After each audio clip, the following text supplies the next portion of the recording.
Majo John Madden. I'm in Jalapa, the 600,000 person capital of the state of Veracruz. And I'm going to do a long version of what I've just done, a couple of shorts about myths and misunderstandings about the Great Conquest.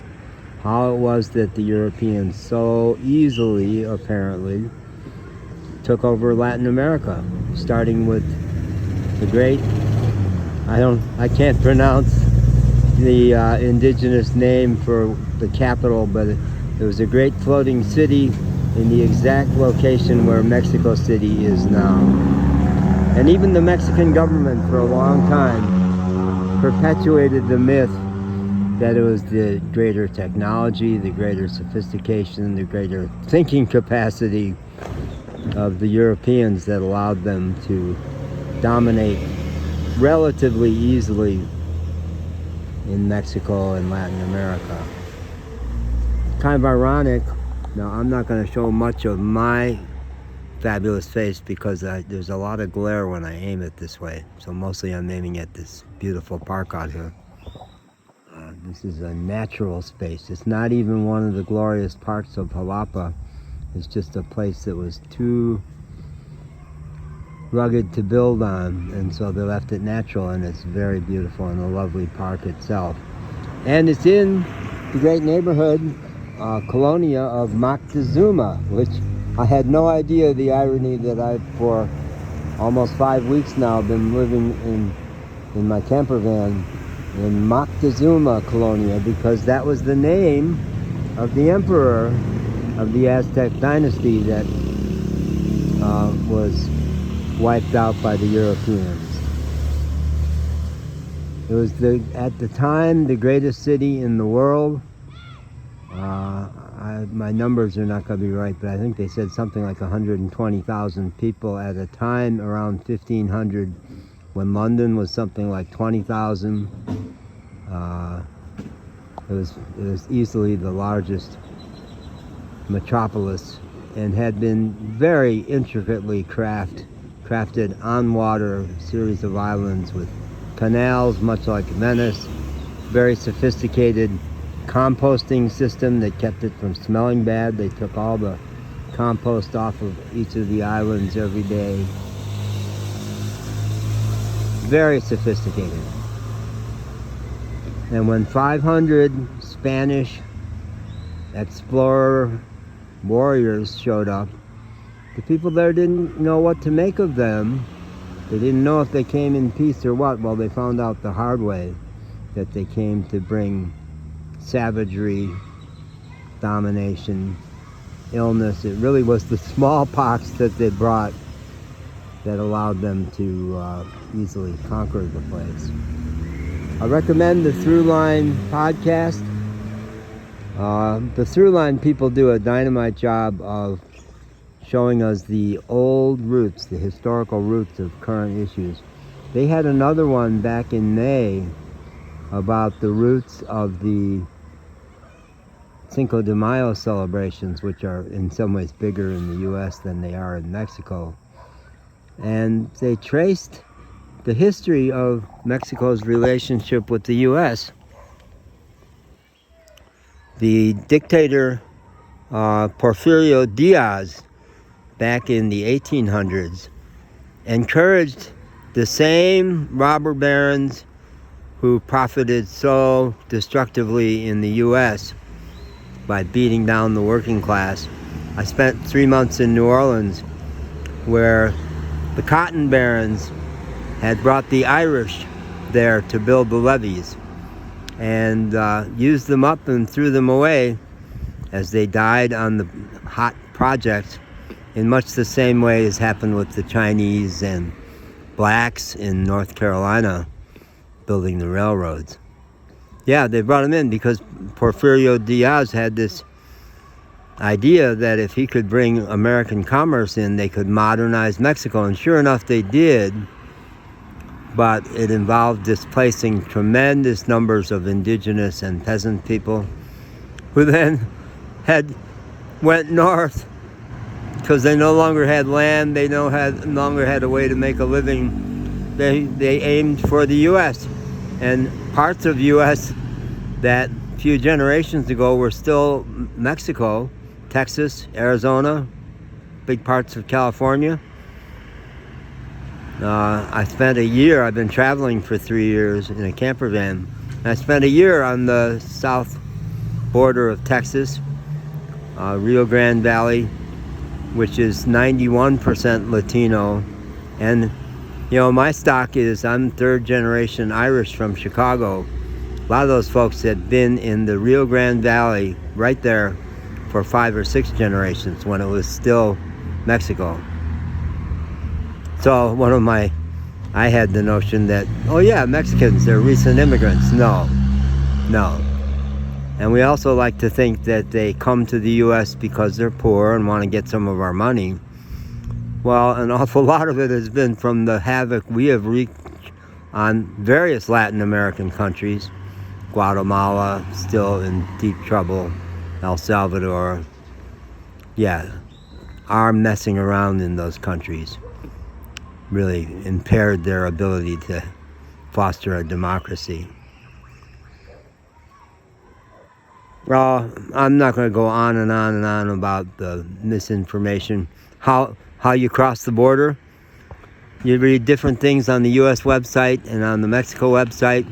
And when I went to the Mexican consulate in Brownsville, the guy said, gee, dogs, are you going to have trouble with your dog? I don't think so. Everybody had told me you'll at least need a medical checkup to bring the dog back into the U.S. and probably get into Mexico. No, not true at all. No. Got to have insurance, got to have a driver's license. No, not true at all. Got to have a title on the car. No. You needed up-to-date tags. I made 6 attempts to cross because I didn't have any of that. Long story about the short version is 2 moving violations back in North Carolina that in the middle of the COVID and my disorientation from my brand new lifestyle of traveling full-time in a camper van, I left North Carolina with 2 moving violations outstanding, missed the court dates, suspended my license, couldn't get insurance, couldn't update the tags on the car, so I'm illegal. Still, 6 attempts to cross into Mexico. The only thing that ever stopped me was tags, and it did stop me my last time across at Progreso, Texas, Nuevo Progreso, Mexico, just 30 miles west of Matamoros, where I had walked several times across the Brownsville to Matamoros Gateway Bridge where the Americans were kidnapped. I knew that whole border. And finally, Progreso, Texas, over on the Mexican side, the Mexican agent, who these days are all police. They're all state officials, and you no longer can bribe your way across the border. That was one of the things I was studying. No, but the very professional border agent said, so you're just going across for 2 hours just to say you've been to Mexico? I already had slipped across once. No, I lied about that. Yeah, that's it, boss. And you're going back to Weslaco where you're a winter Texan and you're renting a house there for the winter? Yeah, 2 hours. I just want to get my feet on the ground in Mexico and say I've been there. Oh, go. Go for 2 hours and then don't try it again until you get your tags fixed. Thank you, officer. You have no idea how happy you just made me. 2 hours, I was 100 miles south of the border.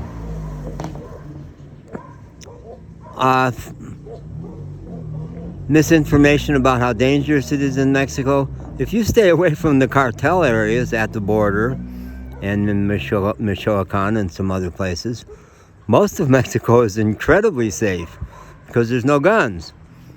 You're allowed to own a gun if you register it and keep it in your home for self-defense. As a result, most people don't bother to do that. They have machetes, which they use mostly for tools, but make a great weapon. That's it. Texas, South Texas for a year, you piss somebody off, they'll pull out their gun and shoot you, man. I've been threatened. I've been threatened a couple of times. And they know they'll walk because in Texas they say that man was defending himself and his personal property. He's a hero. I read in Apple News or someplace that lots of criminals are moving to Texas because they can get away with shit there that they can't elsewhere. Talk about law and order Republicans. Are men in Mexico macho? No. No, maybe once upon a time. But I have yet to meet anybody I would call a macho man in Mexico. They're strong, they're male, they're masculine. Their women like them that way.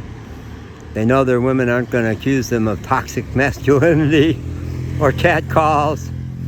No. So they're not walking on eggshells like men in America. Are the women in Mexico pushovers? Such sleepy little senoritas who let their men get away with being macho? No. Maybe once upon a time. Man, women in Mexico are almost legendary these days for how tough they are. They're sweet, they're nice, they love their men. But when they want something, they're going to get it. They are tough. I asked my good friend Elia in El Diamante, so do you agree with this stereotype? And she did one of these. Boom! I'll pop him right in the nose. And he knew that, and he loved her and respected her. The men in Mexico, the parents in Mexico in general, are so loving, so doting to their children. Touching, revering them. And they have a web of very close several generation families that all do that with the kids. So the kids thrive, the kids are extraordinary. And they've never been taught systematically to be afraid of strangers like has happened for generations in the U.S. My generation was the last one that didn't happen, and then there were very overpopularized stories of kids being raped, murdered, etc. And so pretty much every parent in the U.S. is taught that they're not a good parent if they don't teach their kids to be afraid of strangers. That didn't happen in Mexico. Does that mean that lots more kids are getting raped and murdered? No. Partly it's a much less violent society, so it doesn't happen as much. But even in the U.S., it's a tiny sliver of the population. And because of that, because in America we're so oriented towards control and safety and make all our policies based on avoiding worst case scenarios, train all the kids, don't look strangers in the eye, try to check them out. If they're not family, don't be friendly to them. Man, I hang out in Coppel stores, lovely department stores, to upload my videos. Kids in there flirting with you, playing, just engaging with strangers. Like, who are you? Oh, you look like you want to play with me. Let's play. Yeah. And kids in the U.S. are so over-controlled, kept on such a short leash. In the Coppel store, the kids run around and play and be normal kids. And because they're not anxious or tense or angry, they're not problems. They're just running around the store having fun. And the parents think it's fine. The staff think it's fine. Yeah. So every kid in Mexico makes me happy. And every family makes me happy. And every couple. I rant in various places about monogamy, is that shouldn't be the gold standard for partner relationships. It's all based on territory and insecurity. You want to own, you want your partner to be your property. Well, monogamous relationships work a lot better in Mexico. I see a lot more happy ones in Mexico because they've got the gender relationships in a way that's working instead of being muffled warfare. So I adore Mexico. The infrastructure is crumbling. There's concrete being poured everywhere because they're trying to rebuild. You have to really watch where you walk because there's not all the ADA controls. And yeah, there will be a window box at eye level sticking way out in the sidewalk, and the sidewalks are all broken, and various places the curbs are like 3 feet tall. Sure, it's got that. And poverty. But let's face it, folks, how much the U.S. is responsible for the poverty in Mexico, and stop playing the victim like those bad people are coming to take away from us what we took away from them, you know? Okay, I'm ranted out. Bye.